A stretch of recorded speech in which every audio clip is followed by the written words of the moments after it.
This is Noah. I am here today covering for Laura, doing a heart to heart. I am a on-site program manager. That means that I run the programs at Robofun. And today I have with me my amazing colleague, Jessenia Mercedes. And I'll let you introduce yourself. Hi, everyone. Yes, like Noah said, I'm his colleague. So I'm the senior offsite program manager. My name is Jessenia Mercedes, and I've been with Robofun for about 3 years. Awesome. So what many of you may not know about RoboFun is we have two parts to us. So we have the on-site, which is where where your kids come in and do classes, and then we have a whole branch we call Offsite that Jesse runs, and that's where we go into schools and do our STEM classes and activities in schools. So today we're really going to explore, a little of Jesse's background and also the RoboFun core philosophy and the teaching philosophy and how we do approach working at schools. So thank you everyone for being here who is here or for watching the replay when you see this. And I'd love to start, Jesse, by just asking you, like, what got you into teaching and the STEM field in the first place? Of course, I went to school for psychology, and I always enjoyed working with children and just like really like the background of children, and I always wanted to get some like teaching aspect. Like I enjoyed my education as like the teachers that I've had. So I was like, I want to try it out and see how it works. So right after college, I worked with a company called Blue Engine, and it was basically team teaching, and we were basically thrown into different schools. Mhm. So I taught 2 years of algebra. In high school, two high schools in the Bronx, and I really enjoyed it. It was tough at first, but I really like learned about myself and grew, and that like showed me that I do enjoy teaching, but I wanted something like a little more, something different, like kind of be like in the background of education, but still help. So when I Mm. found RoboFun, and it was kind of like, oh, you're still working with schools, but you're not really teaching, but you're still bringing like this different like activity to schools that never had STEM or never heard of STEM. So I think that's what like drew me to like teaching and like RoboFun.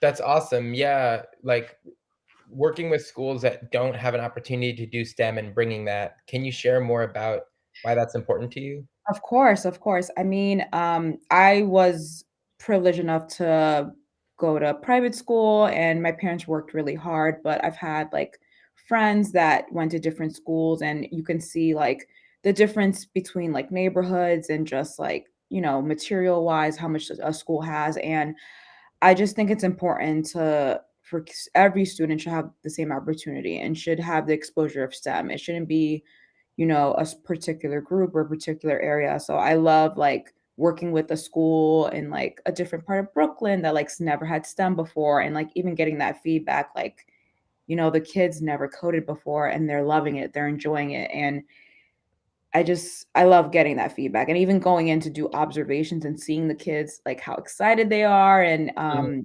just seeing how they are with like the robotics and the coding. It really makes me happy. And like I even think about it where growing up I didn't have STEM. So Mhm. I was like, I wish I had STEM too. But Mm. I think it's just a great opportunity, and it helps show them that this is they can pursue a career in STEM. Like it's not just any other thing. This is another avenue they can like venture out. So I I think, love that. Yeah, yeah, like giving them an opportunity both to enjoy the learning process and opening yeah. up future career prospects. And you sharing that reminds me, yesterday I went into a school, PS 262 actually, where we were teaching electrical engineering, and I was showing the students how to connect an LED light to a coin battery. And we were doing this process, we were showing them what a short circuit is by Mm, putting a brass fastener on the coin battery. And what happens is the LED light, which normally lights up when it's connected to the battery, turns off because the electrons go into the brass fastener. And so as we're doing this one girl comes over and she's got her LED light, it's got these long legs, and she just goes, "Watch this," and sticks a pair of scissors in between the LED lights, and it turns off. And she goes, "I just short circuited it." And it was like amazing. It's so cool to see how quickly she got it and then tried a different approach to it because she yeah. understood that the electrons are going to the metal instead of the. Yeah. That's So, like that aha moment. Like I mhm, love seeing that. Like it's like, and they think differently, these kids. Like you might see it one way where they see it a total different way, and it's a learn. mhm. Yeah. Yeah, I That's learned great. from her. That was That's amazing. I great. wouldn't have even she was thinking outside the box. Yeah. So, how do you see, like, RoboFun's classes differ maybe from a conventional school curriculum? Like, especially with your background as a teacher, like, what's different, in the type of STEM activities that we provide? I think it's a lot of hands-on teaching Mhm, that some kids might not get in like a traditional standpoint, like even math and everything. Like it's very like individualized. Where here it's we do a lot of group work, a lot of teamwork. I think we focus on the importance of helping each other and working with each other, and mhm, being doing a math test, you can't work with a partner doing a math test. mm, mhm, I think even, like, it helps with, like, visual learners, like, sometimes certain kids learn differently, and I think them, like, working with a robotics and EV3 kit might click in their heads a little more than, like, doing a math problem or writing a English paper, so I think mhm, it benefits them in a sense where maybe what they're learning in that class can go later on into, like, their day-to-day classes, so I think that's what's so special about Robofun. It's different. It's not what you mhm, see, and the one good thing about even, like, on-site classes and off-site is that we keep these classes small, which is mhm, important for us, where we want those kids to get those, like, individualized, time, and make sure that they understand what they're learning and ask the questions, and don't be afraid to ask questions. I think that's another thing too. It's like, this is new to everyone. We can all ask different questions, and it's okay if you don't know this right away. That's what the beauty of this class is for, is to learn and grow, and yeah. I love that. Yeah, you said a few things that I definitely personally see are, like, key to RoboFun.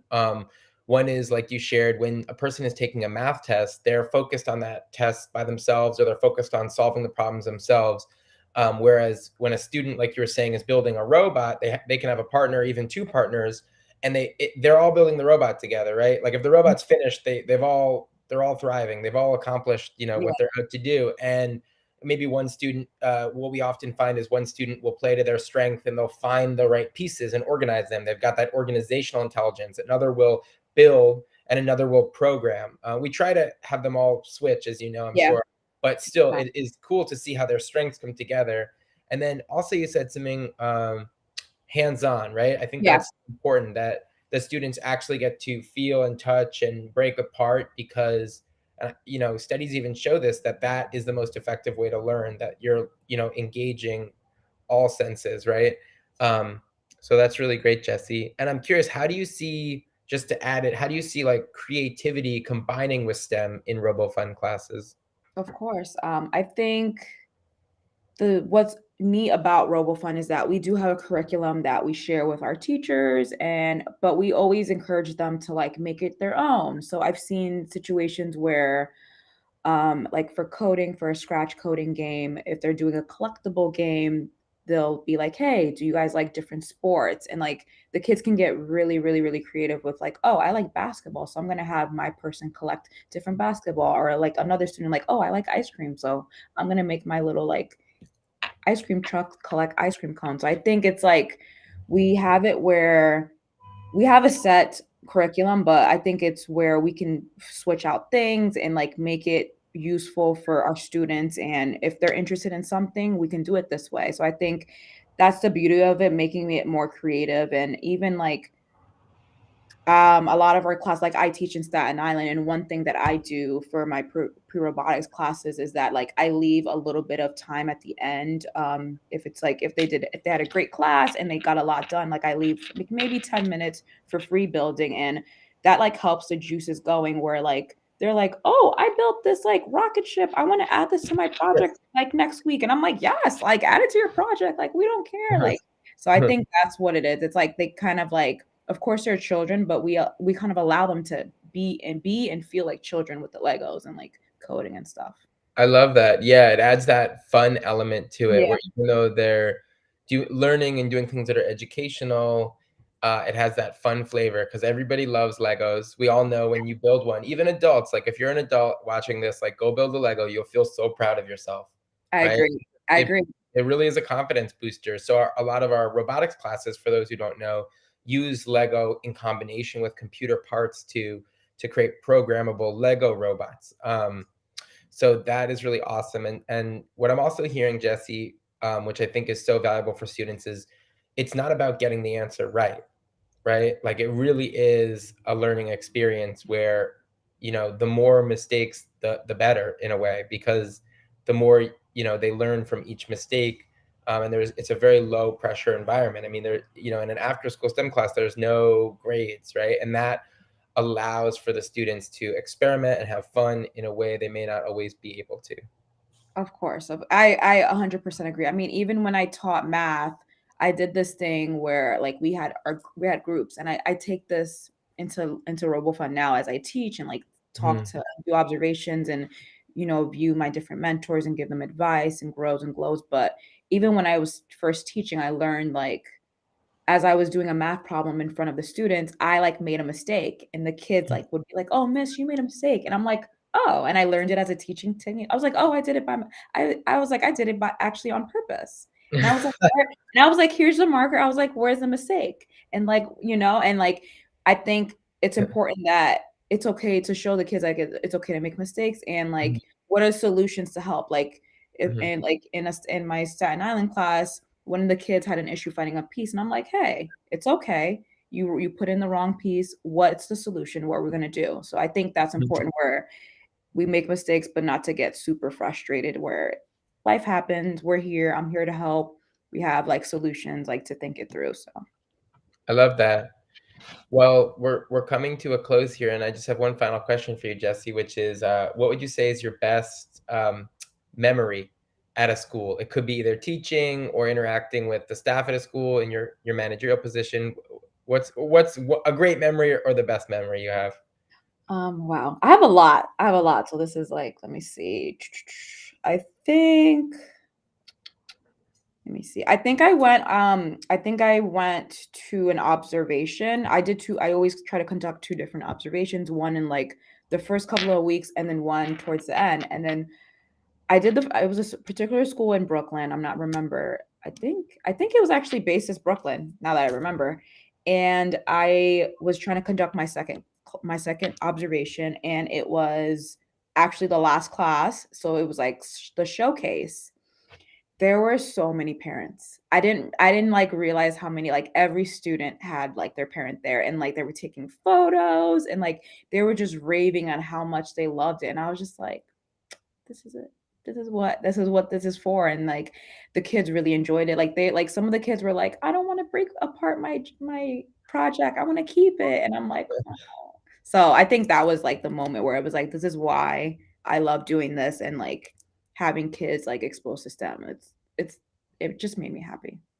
That's awesome. Yeah. That's beautiful. Yeah, and for those watching, we pre-pandemic at least we would have these parent showcases where students show off everything they created on the final day, and we'll hopefully get back to those eventually. Yes. Um, Hopefully. yeah. So one more quick announcement before we go, everybody. RoboFun is having an amazing spring break camp. It's going to start on April 15th and go through the 22nd. We've got it happening for pre-K through 8th grade. Those later grades, like 6th, 7th, and 8th, we have Python classes for. It's really the most challenging dimension of our curriculum, and is really, really great because Python, is used to code all kinds of applications and websites that are used in the world today, are really moving the world. So it's a great technology to learn. But we also have our traditional robotics, Minecraft, and coding and game design classes. So if you want to learn more about that, check out our website at robofun.org, or feel free to email me at noah@robofun.org. So just sharing that. And Jesse, thank you so much for being here today. Of It was amazing to course. speak with Thanks you. for having me. I had a great time. Me too. Me too. I'll see you around the office. Yeah. Bye.